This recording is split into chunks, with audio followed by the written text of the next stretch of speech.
Hi friends, welcome to EVC bus. వివాదాలకు ఆమడ దూరంలో ఉండే మహేష్ బాబు గారు ఓ కంపెనీకి బ్రాండ్ అంబాసిడర్ గా వ్యవహరించడంతో ఇప్పుడు ఇరకాటంలో పడ్డారు.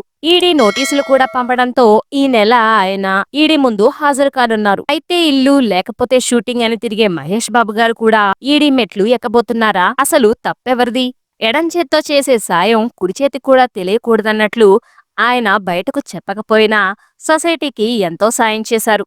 సుమారు 4,500 మంది చిన్నారులకు ఫ్రీగా హార్ట్ ఆపరేషన్స్ చేయించారు. ఇంకా చేయిస్తూనే ఉన్నారు కూడా. వారి గారాల కూతురు సితారా కూడా అదే బాటలో నడుస్తున్నారు. ఎంతో మంది చిన్నపిల్లల్ని ఫ్రీగా చదివిస్తున్నారు. ఈ సొసైటీలో మంచి కంటే చెడే త్వరగా స్ప్రెడ్ అవుతుందని మరోసారి రుజువైంది. మహేష్ బాబు గారేదో తప్పు చేసినట్లు సోషల్ మీడియాలో ఇప్పుడు ఈయన టాపిక్కే ట్రెండింగ్ అవుతుంది. హైదరాబాద్ కి చెందిన సాయి సూర్య డెవలపర్స్ తో పాటు సురానా గ్రూప్ కంపెనీ వ్యవహారంలోనే హీరో మహేష్ బాబుకి నోటీసులిచ్చింది ఈడీ.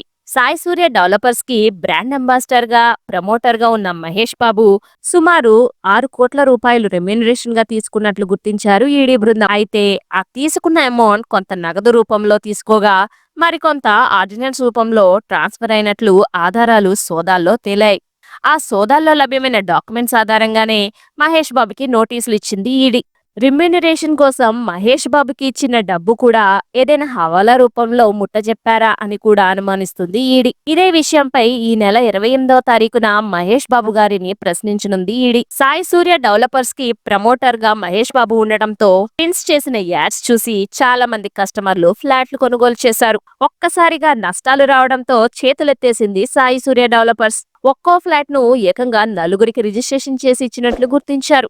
2021 సంవత్సరం ఏప్రిల్లో సాయి సూర్య డెవలపర్స్ యజమాని కంచర్ల సతీష్ చంద్రగుప్తా భారీ వెంచర్ చేపట్టారు. కొంతమంది బిల్డర్స్ తో కలిసి షాద్ నగర్ లో 14 ఎకరాల భూమిలో కోట్ల రూపాయలు పెట్టుబడి పెట్టారు. తాము హైదరాబాద్ మెట్రోపాలిటీ డెవలప్మెంట్ అథారిటీ నుండి అవసరమైన అనుమతులు పొందినట్టుగా డబ్బులు పెట్టిన కొద్ది రోజుల్లోనే రిజిస్ట్రేషన్ చేస్తామని హామీనిచ్చారు. చెప్పిన మాటలకి చేతలకి మధ్య తేడా రావటం, సమయం గడిచిన కంపెనీ నుండి ఎలాంటి సమాచారం లేకపోవటంతో పెట్టుబడిదారుల్లో అనుమానం పెరిగింది. ఈ సంస్థని నమ్మి డబ్బులు చెల్లించిన వారంతా తాము మోసానికి గురైనట్లు గుర్తించారు. దీంతో సాయి సూర్య డెవలపర్స్ యాజమాన్యాన్ని ప్రశ్నించారు. వారి నుండి ఎలాంటి స్పందన లేకపోవడంతో 30 మంది తమకు జరిగిన అన్యాయాన్ని పేర్కొంటూ న్యాయం చేయాలంటూ మధురానగర్ పోలీస్ స్టేషన్లో కంప్లైంట్ చేశారు. హైదరాబాద్ కేంద్రంగా వ్యాపారాలు నిర్వహిస్తున్న సురానా గ్రూప్ కార్యాలయంపై గత వారం ఈడీ అధికారులు దాడులు నిర్వహించారు.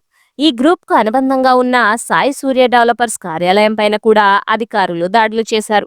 ఈ నెల 28వ తారీఖున నిజానిజాలు తెలిసిరానున్నాయి. గతంలో సుగంధ భూమి వంటి వెంచర్లకి బ్రాండ్ గా వ్యవహరించిన వారు కూడా ఇలాగే వివాదాల్లో చిక్కుకున్నారు. ఇదేవి కొత్త కాదు. మొన్నటికి మొన్న అల్లు అర్జున్ శ్రీలీల విజయవాడలో ఒక కాలేజ్ ని ప్రమోట్ చేయగా అది కూడా ఫ్రాడ్ అని తెలిసింది. తెలిసి తెలియక ఇలాంటివి జరుగుతూనే ఉంటాయి.